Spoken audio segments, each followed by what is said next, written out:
El reinado secreto de Al Capone en Chicago. Al Capone, conocido como el legendario mafioso de Chicago, dejó una marca imborrable en la historia del crimen organizado en Estados Unidos. Su figura, envuelta en misterio y notoriedad, ha sido objeto de numerosas historias y leyendas, convirtiéndolo en un ícono del mundo del hampa que fascina hasta hoy. La historia de Al Capone comienza con una fascinante pregunta: ¿cómo un joven inmigrante italiano logró convertirse en el amo del crimen en Chicago? Este ascenso meteórico desafía la lógica y despierta la curiosidad de quienes buscan entender el fenómeno detrás de su poder y control absoluto. Nacido en Brooklyn en 1899, Alphonse Capone fue el hijo de inmigrantes italianos que buscaban una vida mejor en Estados Unidos. Desde joven, mostró inclinaciones hacia el mundo del crimen, influenciado por el ambiente duro de su vecindario, que moldearía su futuro en el crimen organizado. Una de las figuras más influyentes en la vida de Al Capone fue Johnny Torrio, un respetado mafioso que lo tomó bajo su ala. Torrio le enseñó las complejidades del negocio, convirtiéndose en su mentor y allanando el camino para su eventual traslado a Chicago. El traslado a Chicago marcó un punto crucial en la vida de Capone. Allí, bajo la tutela de Torrio, se sumergió en el mundo del crimen organizado, aprovechando las oportunidades que ofrecía la ciudad en plena expansión. La ciudad se convertiría en su territorio, donde pronto demostraría su astucia y ambición. Al Capone aprovechó la ley seca para consolidar su imperio criminal. Durante esta época, el contrabando de alcohol se convirtió en su principal fuente de ingresos. Su red de distribución clandestina cubría Chicago, abasteciendo a bares y clubes ilegales, y sus enormes ganancias le permitieron expandir su influencia en la ciudad. La organización criminal de Capone era meticulosamente estructurada.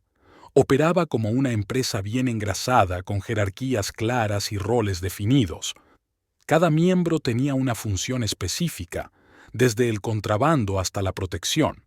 Esta eficiencia operativa le permitió dominar el mercado negro y mantener el control sobre sus operaciones ilícitas. Al Capone se destacó por su estilo de liderazgo carismático y autoritario.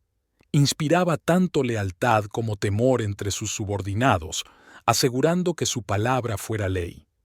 Su habilidad para negociar y su astucia para manejar situaciones difíciles le consolidaron como una figura respetada y temida en el mundo del crimen. Las guerras de pandillas fueron una constante en la vida de Capone. Rivalizaba con otras bandas por el control del lucrativo negocio del alcohol. Estos conflictos a menudo se resolvían de manera violenta, lo que contribuía a su temida reputación y a mantener su dominio en el submundo criminal de Chicago. La masacre de San Valentín fue un punto de inflexión para Capone. En 1929, este violento enfrentamiento eliminó a varios miembros de una banda rival, consolidando su control sobre la ciudad. Aunque nunca se le vinculó directamente al crimen, este acto de brutalidad reforzó su imagen como el líder supremo del hampa. Al Capone, a pesar de su vida criminal, mantenía una fachada de hombre de familia. Se casó con May Josephine Coughlin en 1918 y juntos tuvieron un hijo llamado Albert Francis.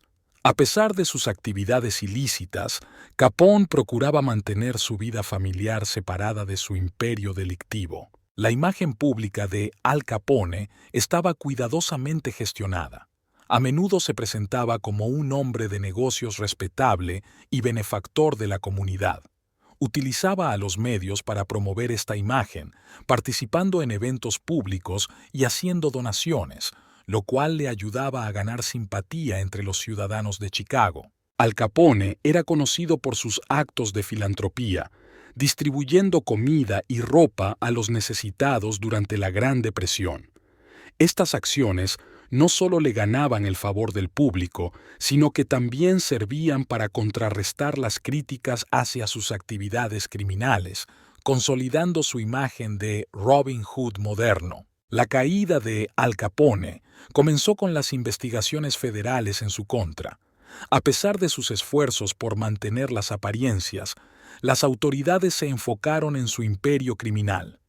Los arrestos y la creciente presión legal finalmente lo llevaron a enfrentar un juicio que marcaría el inicio de su declive. El caso judicial que llevó a la caída de Al Capone no fue por sus crímenes más notorios, sino por evasión fiscal. En 1931 fue condenado a 11 años de prisión gracias a las pruebas reunidas por el gobierno, demostrando que incluso los gánsteres más poderosos no eran intocables. En Alcatraz, Al Capone enfrentó un entorno hostil y estricto, muy distinto al poder que ejercía en las calles de Chicago. La vida en la famosa prisión erosionó su salud física y mental, alejándolo de su imperio criminal y marcando el comienzo del fin de su temida carrera. Con el paso del tiempo, la salud de Capone se deterioró rápidamente debido a la sífilis no tratada. La enfermedad afectó su capacidad cognitiva, dejándolo frágil y vulnerable. Este declive se reflejó en su incapacidad para retomar el control de su organización criminal tras su liberación. El legado de Al Capone perdura en la cultura popular, convirtiéndolo en un ícono del crimen organizado. Su vida ha sido fuente de inspiración para innumerables películas, libros y programas de televisión que perpetúan su imagen como el arquetipo del gánster estadounidense del siglo XX. A lo largo de los años, se han creado numerosos mitos sobre Capone, como su supuesta participación en eventos que nunca ocurrieron. Separar la realidad de la ficción es crucial para comprender su verdadero impacto en la historia del crimen organizado y su influencia en la cultura popular. Al Capone ha sido representado en varias películas y libros que han capturado su compleja personalidad y su dominio criminal. Estas obras de ficción a menudo se centran en su astucia, su carisma y su capacidad para evadir la justicia, elementos que han fascinado al público durante décadas. La vida de Al Capone ofrece lecciones sobre el poder, la corrupción y las consecuencias del crimen. Su habilidad para manipular y controlar, aunque efectiva a corto plazo, finalmente llevó a su caída. Su historia nos recuerda que el crimen organizado, aunque seductor, suele terminar en destrucción personal y legal.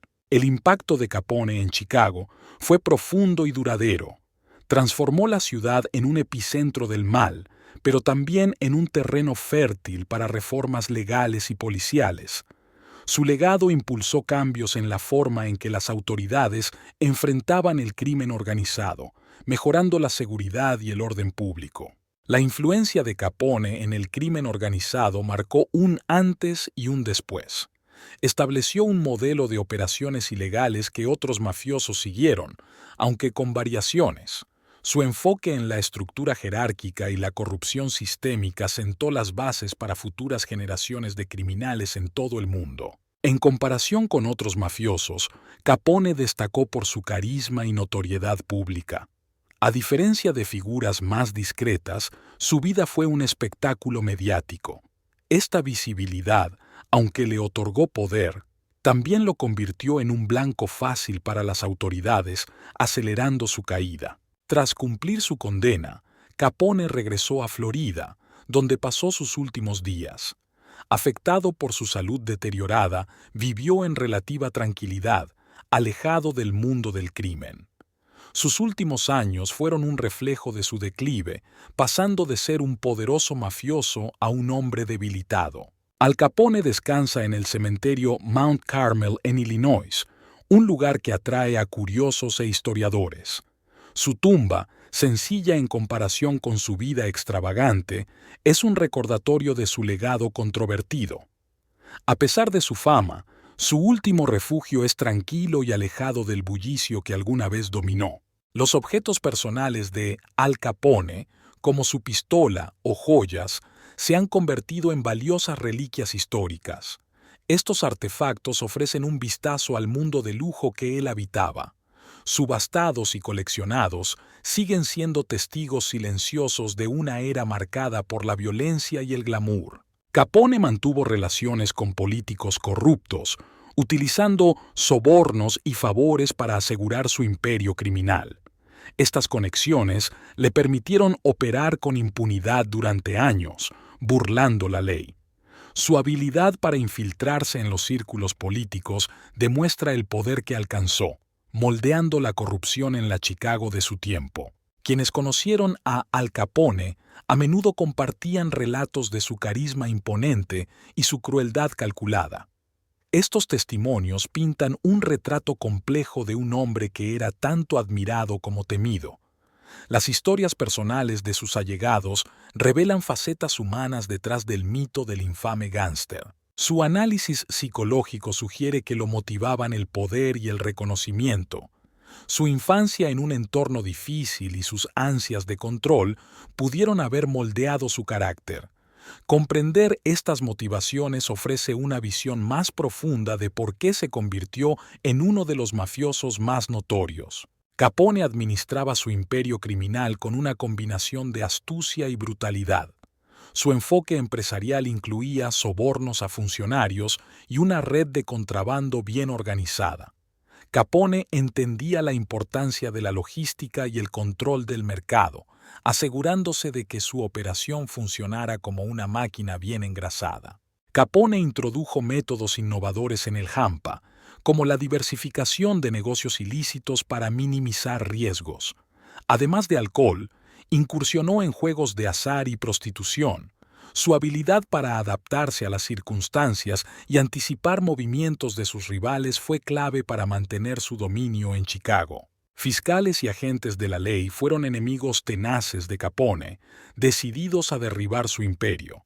Eliot Ness y su equipo de Los Intocables representaron la oposición más famosa. A pesar de los esfuerzos de las autoridades, el poder y la influencia de Capone complicaron su captura durante años. Los años 20, con su prosperidad económica y la ley seca, crearon un entorno ideal para que Capone floreciera. La demanda de alcohol ilegal era alta y el público buscaba diversión y escapismo. Este contexto social permitió que el crimen organizado se arraigara profundamente en la cultura estadounidense. El fin de la ley seca en 1933 golpeó duramente el imperio de Capone, ya que el contrabando de alcohol dejó de ser lucrativo. Sin embargo, Capone ya había diversificado sus operaciones, lo que le permitió continuar sus actividades delictivas, aunque con menor intensidad, adaptándose nuevamente a un entorno cambiante. Al Capone, conocido como Scarface, obtuvo su apodo debido a una cicatriz en su rostro tras un altercado. A pesar de su reputación, amaba la música jazz y tenía un gusto refinado por la moda, lo que contrastaba con la imagen despiadada que proyectaba públicamente. Recuerdos de quienes conocieron a Capone revelan su naturaleza contradictoria. Algunos lo describen como un hombre generoso y encantador, mientras que otros lo recuerdan como un líder implacable. Estas entrevistas ofrecen una visión más humana del mafioso, mostrando que, como todos, tenía múltiples facetas. Históricamente, Capone representa una era en la que el crimen organizado floreció en respuesta a la prohibición.